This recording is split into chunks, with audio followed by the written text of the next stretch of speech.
Au nom du Père, du Fils et du Saint-Esprit, que la grâce du Seigneur Jésus-Christ soit avec votre esprit par le saint et puissant nom de Jésus de Nazareth. Amen. Amen. Et bien-aimés, dans notre dernier enseignement, nous avons parlé de la responsabilité des parents. Notre dernier enseignement était un véritable guide pratique pour le bonheur de nos enfants. Nous avons donc rappelé aux parents leurs responsabilités, comme a demandé Salomon, qu'ils instruisent leurs enfants. Et quand ces enfants seront vieux, ils n'oublieront jamais l'enseignement ou les conseils de leurs parents. Et nous avons conclu aussi, n'est-ce pas, en demandant aux enfants s'ils veulent profiter de leur jeunesse, s'ils veulent prendre plaisir pendant leur jeunesse, qu'ils écoutent les conseils de leur père et de leur mère. Voilà, en résumé, c'est dont nous avons parlé la fois passée. Et aujourd'hui, mes bien-aimés, nous allons parler du doute et de la peur. Le doute et la peur. Ça, c'est le titre. Et le sujet ou le thème est le suivant. Le doute et la peur sont les deux grands voleurs de nos bénédictions. Le doute et la peur sont les deux grands voleurs de nos bénédictions. Alors, comme d'habitude, nous allons commencer par comprendre les termes. D'abord, le doute. C'est quoi au juste le doute? Le doute, c'est un manque de confiance dans la sincérité d'une personne ou de quelqu'un. Ça, c'est la première signification ou définition du mot doute. Manque de confiance dans la sincérité de quelqu'un. Quelqu'un te dit, si tu prends de l'eau tiède et tu mets de sel dedans, tu mélanges et que tu bois, si ton ventre faisait mal, tu n'auras plus mal au ventre. Il y a deux possibilités par rapport à ceux qui l'écoutent. Il y en a peut-être qui vont dire, est-ce que c'est vrai ce qu'il dit? Ils vont douter, n'est-ce pas? Ils vont douter de la sincérité de la personne. Tu prends de l'eau, tu mets du sel, tu bois, tu n'auras plus mal au ventre. Est-ce que c'est vrai ça? Quand le cœur dit, est-ce que c'est vrai ça? C'est ce qu'on appelle le...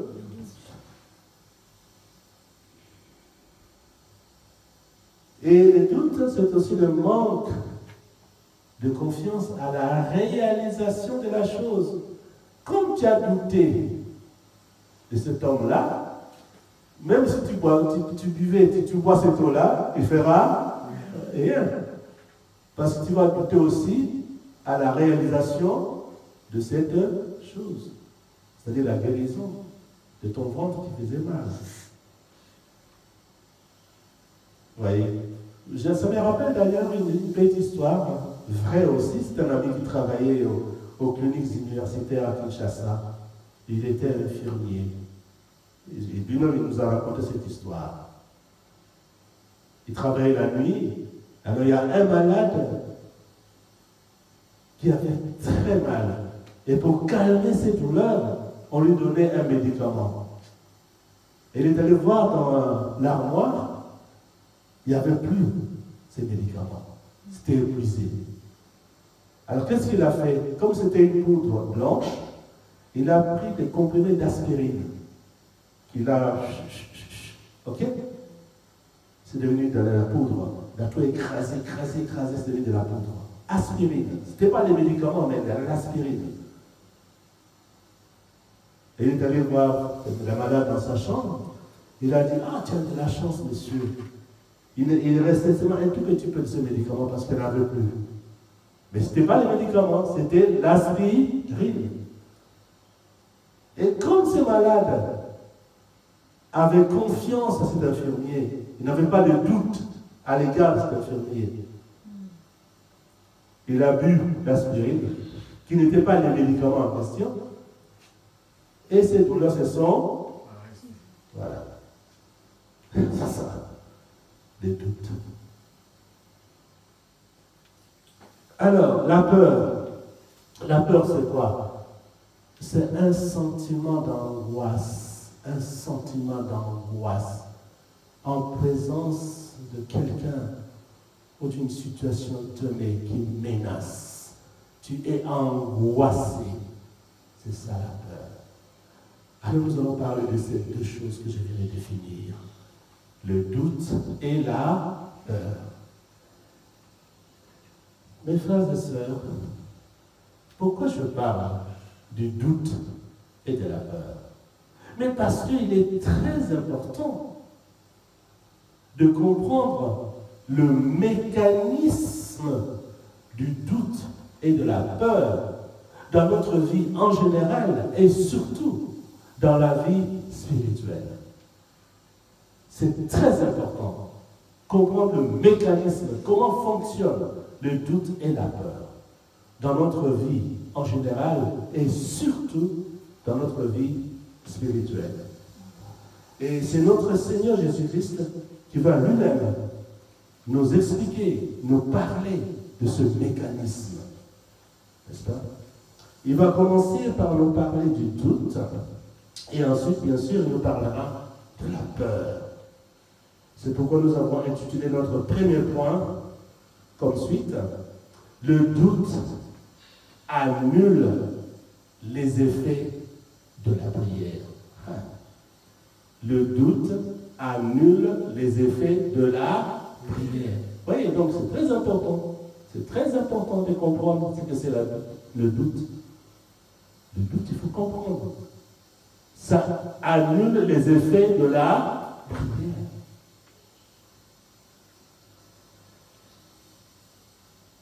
Mes bien-aimés, pour cela, je vous invite simplement à écouter notre Seigneur. Il va nous parler. Lui, il sait comment parler de cet effet-là. Le doute annule l'effet ou les effets de la prière. Nous allons lire donc dans l'évangile de Marc, au chapitre 11, versets 22 à 24. C'est un texte, vous allez écouter, c'est un texte que nous connaissons déjà, nous le rappelons souvent, mais comme on dit en français, la répétition est la mère de la science. Et moi j'ai dit, ça c'est moi qui l'ai dit, la répétition de la parole de Dieu est la mère de la foi. La répétition de la parole de Dieu est la mère de la foi. Pourquoi? Parce que la foi vient de ce qu'on entend. Et ce qu'on entend vient de la parole du Christ. Voilà pourquoi je dis la répétition est la mère de la foi. Écoutons la parole de Dieu. Jésus prit la parole et leur dit: ayez foi en Dieu. Je vous l'ai dit en vérité, si quelqu'un dit à cette montagne, ôte-toi de là et jette-toi dans la mer, et s'il ne doute point en son cœur, arrête-toi d'abord là. Et, répète. Et s'il ne doute point en son cœur, encore une fois. Et s'il ne doute point en son cœur, voilà. Continue. Mais croit que ce qu'il dit arrive, il le verra s'accomplir. Amen. Amen. C'est extraordinaire. Reprends encore. Et s'il ne doute. Et s'il ne doute point en son cœur, mais croit que ce qu'il dit arrive, il le verra s'accomplir. Ok, continue. C'est pourquoi je vous dis, tout ce que vous demanderez en priant, croyez que vous l'avez reçu et vous les verrez s'accomplir. Amen. Amen. C'est extraordinaire. C'est extraordinaire. Je n'en sais pas d'écouter, j'ouvre la parenthèse toujours pour bien comprendre la parole. C'est un extrait, n'est-ce pas, écrit dans l'évangile de Marc. Alors, qui est Marc, en fait? Marc, son nom juif, c'est Jean. Ok? Marc, Marcus, c'est son nom latin. Marcus, Marc. Ok? Mais son nom juif, c'est Jean. C'est pourquoi on l'appelle Jean-Marc. Ok? Et c'est Marc dont on parle ici. Il était le compagnon de Paul, il accompagnait Paul, mais il était aussi le compagnon de l'apôtre Pierre. Et même, il était secrétaire de l'apôtre Pierre. Donc, c'est vraiment une personne qui était au courant de la parole de Dieu. Parce que l'apôtre Pierre, vous le connaissez. Hein? Donc, comme Marc, parce que Marc n'était pas apôtre, hein, il était évangéliste, Marc. Mais comme il était le secrétaire de Pierre, donc il écrivait tout ce que Pierre lui disait, que Jésus-Christ a fait ceci, il a dit ceci. C'est ce qui a permis à Marc d'écrire son évangile. Parce qu'il était le secrétaire de Pierre. Donc c'est une source sûre, fiable pour nous. Si nous voulons vraiment connaître les paroles de Jésus et la vie de Jésus, lisons Marc. Parce qu'il était le secrétaire de Pierre. Et en fait, il avait écrit cet évangile. Tout ça, c'est la parenthèse, n'est-ce pas? Pour comprendre très très bien la parole et la source d'où vient cette parole. Marc avait destiné cet évangile aux Romains convertis. Bien sûr, après, c'est devenu pour tout le monde, parce que c'était publié. Ça, c'était juste une parenthèse pour comprendre qui est vraiment Marc. Il n'était pas apôtre, mais il était évangéliste, compagnon de Paul, ensuite compagnon de Pierre et secrétaire de Pierre. Donc nous sommes là devant une source fiable. Alors revenons à notre texte. Comme d'habitude, j'aime bien comprendre le texte.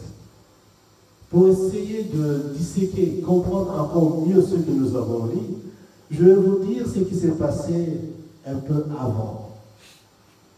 Avant ce que notre sœur vient de dire. En fait, le lendemain du jour où Jésus de Nazareth a chassé ceux qui vendaient des histoires de pigeons, tout ça, des changeurs de monnaie dans le temple. Vous vous rappelez l'histoire? Hein? À Jérusalem, un jour, Jésus est rentré dans le temple et il a vu des gens qui faisaient du commerce dans le temple. Il les a chassés.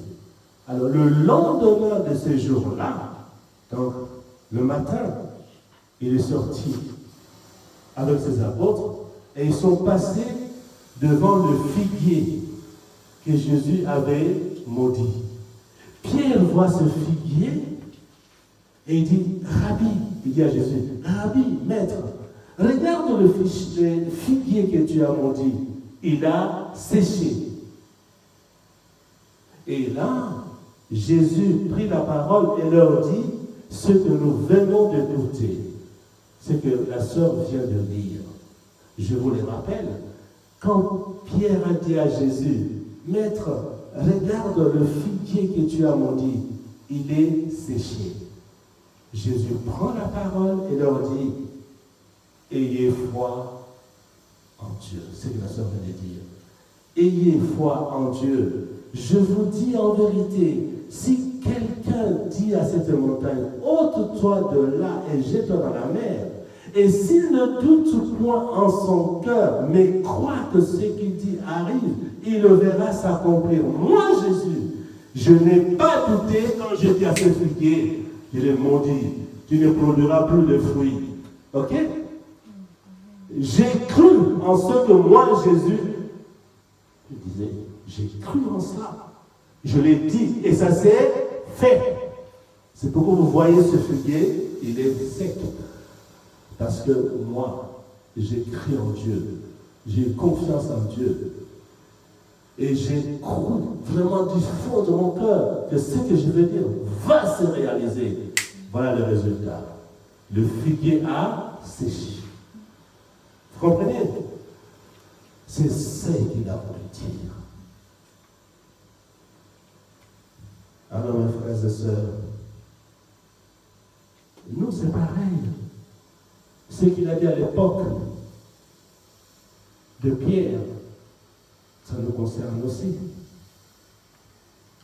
Nous, chrétiens, chrétiennes, nous disons avoir accepté Jésus-Christ comme Seigneur et Sauveur. Mais est-ce que nous croyons en lui vraiment?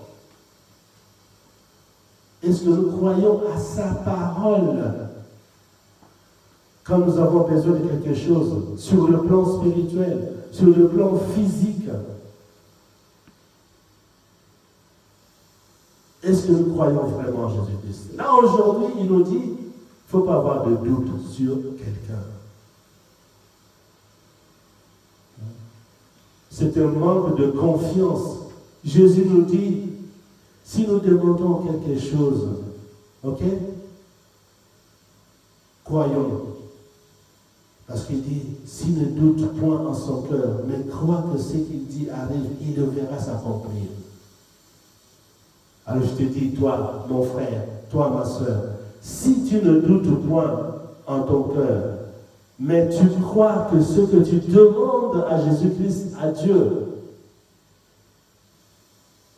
va arriver, mais tu le verras s'accomplir dans ta vie.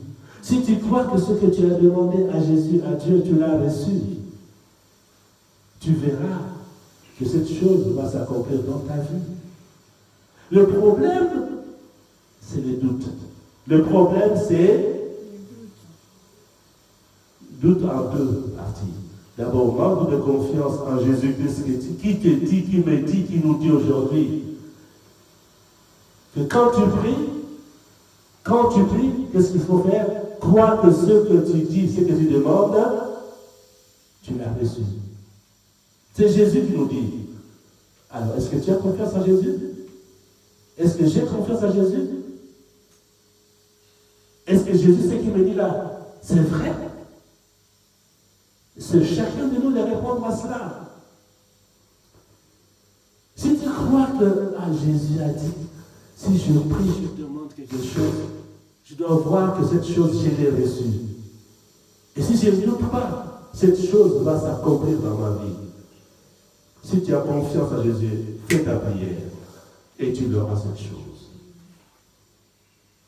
Si tu as confiance en Jésus, qui est un Dieu parfait qui ne ment jamais, fais ta prière et applique ces mécanismes. Ne doute pas, tu verras que cette chose que tu demandes au nom de Jésus-Christ, elle va s'accomplir. Voilà le message que nous a transmis l'évangéliste Marc. Et ce qu'il a entendu dire, Pierre lui a dit. C'est Pierre qui a dit ça à Marc. Jésus nous a dit ceci et cela. Et Marc a écrit dans l'évangile. Ça, c'est le premier point, le doute. Nous passons au deuxième point, la peur. Et ce point-là, le deuxième, nous l'avons intitulé comme suite. La peur est une preuve de notre peu de foi. La preuve est une preuve de notre peu de foi. Quand nous avons peur, ça signifie que nous n'avons pas assez de foi, tout simplement. Ce n'est pas moi qui l'ai dit en premier, non. C'est Jésus lui-même qui va nous le répéter. Et c'est écrit dans Matthieu, au chapitre 8, verset 26. Matthieu, chapitre 8, verset 26. Écoutons la parole de Dieu. Il leur dit, pourquoi avez-vous peur, gens de peu de foi? Alors il s'éleva, menaçant le vent et la mer, et il eut un grand calme. Amen. Et là aussi, comme pour Marc, c'est un évangile. Mais cette fois, cet évangile est écrit par une autre personne qui s'appelle Matthieu. Et vous avez compris mon système. J'aime toujours expliquer les choses. Matthieu, lui, il était apôtre. Marc n'était pas apôtre. Il était évangéliste, compagnon de Paul, compagnon de paix, de Pierre et secrétaire de Pierre. Il faut bien comprendre ces choses-là pour voir la source. Tandis que Matthieu, lui, ce qui est particulier, ce qui a attiré l'attention des croyants, il était collecteur d'impôts. C'était une classe méprisée à cette époque-là par les Juifs, tout ça. Les collecteurs d'impôts, c'était des gens qui faisaient des magouilles, vous comprenez? Alors il travaillait, hein? Et Jésus passait, il a vu, et il a appelé, toi, viens. Et ce qui est bien avec Matthieu, il n'a pas hésité un moment. Il a automatiquement arrêté son travail qu'il faisait en tant que collecteur d'impôts et il a suivi Jésus-Christ. Un bel exemple de quelqu'un qui obéit à l'appel directement, sans réfléchir. Matthieu l'a fait. Il a suivi Jésus.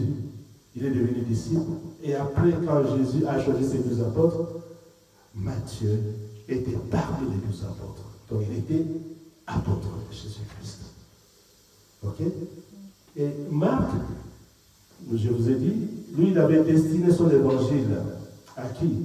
Aux Romains, aux païens romains qui se convertissent au christianisme, tandis que Matthieu, lui, a adressé son évangile aux Juifs convertis. Deux directions. Okay? Je ferme la parenthèse. Alors, qu'est-ce qui s'est passé? En fait, avant ce que notre sœur a dit, je vais vous rappeler que Jésus-Christ est passé d'abord chez notre cher apôtre Pierre. Alors il est allé chez Pierre. Qui l'a trouvé là-bas? Il a trouvé la belle-mère de Pierre. Et cette belle-mère était malade. Il avait la fièvre. Alors Jésus a guéri la belle-mère de l'apôtre Pierre. Et le soir, vous savez, Jésus, comme d'habitude, dès qu'on apprend que Jésus est quelque part, il y a du monde qui arrive. Et le soir, beaucoup de gens sont venus. Alors Jésus a fait son travail. Il a chassé les démons. Il a chassé les esprits par la parole. Et il a guéri tous les malades. Mais il regarde autour de lui, il y avait toujours la foule. Alors il ordonne à ses disciples, passons de l'autre côté du lac de Galilée, qu'on appelle ce lac Tibériade. Passons de l'autre côté. Il a ordonné. Alors, il a pris les bateaux. Mais les disciples ne sont pas restés. Ils sont montés avec lui dans le bateau. Ils sont partis pour traverser.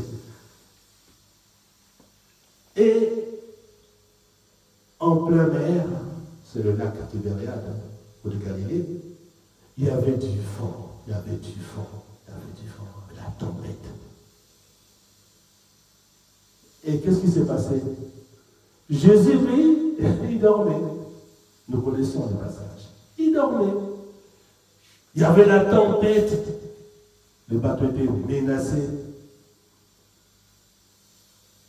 Les disciples sont des humains comme nous. Ils ont eu peur. Ils ont eu peur. Ils sont allés réveiller Jésus-Christ. Et ce qui a attiré l'attention, c'est ce qu'ils ont dit à Jésus. Qu'est-ce qu'ils ont dit? La sœur l'a bien dit. Je vous répète. Je vous répète. Ils ont dit à Jésus, réveille-toi. Nous sommes en train de périr. Nous mourrons. C'est ce qui a un peu fait réfléchir, réagir Jésus-Christ. Je suis là avec vous. Et vous dites, réveille-toi, réveille-toi, Seigneur, parce que nous mourrons. C'est pas normal. C'est pas normal. Seigneur, sauve-nous. Nous périssons. Seigneur, sauve-nous. Nous périssons. Jésus est dans le bateau avec eux. La tempête menace. Et les disciples, ils ont eu peur. Ils réveillent Jésus-Christ en disant, réveille-toi, réveille-toi. Seigneur, sauve-nous, nous périssons. Et c'est là que Jésus-Christ leur a repris. C'est pas possible ces gens-là. C'est pas possible ces gens-là. C'est pas possible. Et là, il répond, ses disciples, il leur dit, comment dit la sœur, c'est pas possible. Pourquoi avez-vous peur? Pourquoi avez-vous peur? Et il continue. Gens de peu de foi. Alors, il se leva. Jésus-Christ se leva. Il menaça le vent et la mer. Et il eut un grand calme. Ce que nous venons de lire, ça se passe toujours comme aujourd'hui. Devant une situation difficile, devant une maladie, quelle que soit la maladie, parfois il nous arrive d'avoir peur. Maladie yo-yo, cette maladie. Peur de mourir. Cette maladie va m'entraîner à la mort. Tu as peur.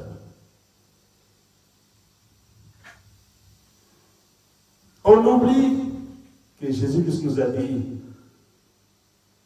quand tu pries, crois que ce que tu demandes dans ta prière, tu l'as déjà reçu.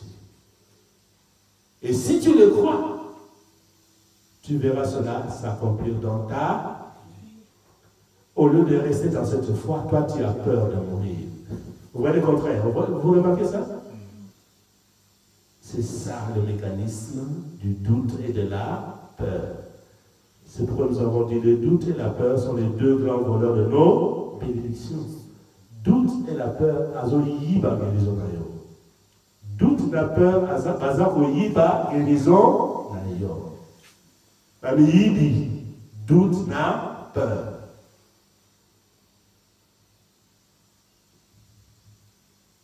Seigneur, Ramouka, réveille-toi.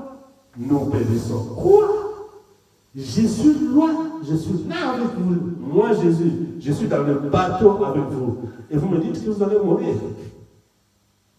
Vous voyez, vous ne me connaissez pas. C'est ça que ça veut dire. Ma soeur, mon frère, si tu as encore peur comme ça devant une situation difficile, devant quoi que ce soit, devant une personne, c'est que tu ne connais pas encore vraiment Jésus-Christ.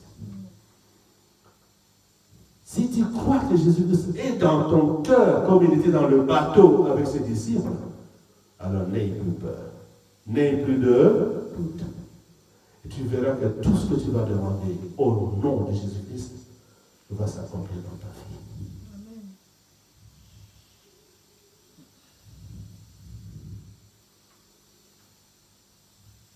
Nous nous disons chrétiens, mais examinons notre comportement. Comment nous nous comportons devant les situations, devant les personnes. Jean, écoute, nous sommes pasteurs, on écoute, on suit les conversations, on entend beaucoup de choses. Il y en a au travail, Il y a son employeur qui le menace ou la menace, qui lui demande de faire des choses bizarres qui ne sont pas conformes à la parole de Dieu. Mais comme il a ou comme elle a peur d'être licencié, il accepte de faire des bêtises que lui propose son employeur pour ne pas perdre son travail. Bon, hein? Où est-ce que tu as mis Jésus dans tout ça?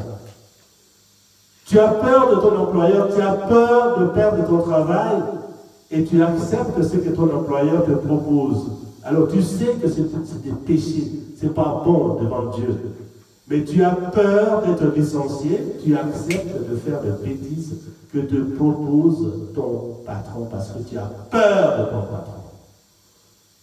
Et Jésus, tu les mets où dans tout ça?